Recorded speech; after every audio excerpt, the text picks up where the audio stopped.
আপনারা দেখছেন hero Indian super league 2024 points table. এই পয়েন্টস টেবলটি লাস্ট আপডেট করা হয়েছে 22 সেপ্টেম্বরে Kerala Blasters versus east Bengal এর মধ্যে ম্যাচ অনুষ্ঠিত হয়, যেখানে কেরালা ব্লাস্টার্স উইন করে। তাই আজকের পয়েন্টস টেবলটি ঠিক এরকম থাকছে। নাম্বার 1 পজিশনে আছে বেঙ্গালুরু, 2 ম্যাচ খেলা 6 পয়েন্টসে। নাম্বার 2 জামশেদপুর, 2 ম্যাচ খেলা 6 পয়েন্টসে। নাম্বার 3 পাঞ্জাব এফসি, 2 ম্যাচ খেলা 6 পয়েন্টসে। নাম্বার 4 চেন্নাইয়ান, 1 ম্যাচ খেলা 3 পয়েন্টসে। Number 5 North East United, 1 match খেলা 3 পয়েন্টসে।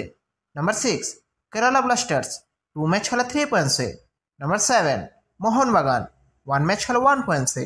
নাম্বার 8 মুম্বাই সিটি, 2 ম্যাচ খেলা 1 পয়েন্টসে। নাম্বার 9 এফসি গোয়া, 2 ম্যাচ খেলা 1 পয়েন্টসে। নাম্বার 10 মোহাম্মদান এসসি, 2 ম্যাচ খেলা 1 পয়েন্টসে। নাম্বার 11 উড়িষ্যা, 2 ম্যাচ খেলা 0 পয়েন্টসে। নাম্বার 12 ইস্ট বেঙ্গল, 2 ম্যাচ খেলা 0 পয়েন্টসে। নাম্বার 13 হায়দ্রাবাদ, 1 ম্যাচ খেলা 0 পয়েন্টসে। তো বন্ধুরা, হিরো ইন্ডিয়ান সুপার লিগ 2024 এর পয়েন্টস টেবলের আপডেট পেতে চ্যানেলটি অবশ্যই সাবস্ক্রাইব করে রাখবেন।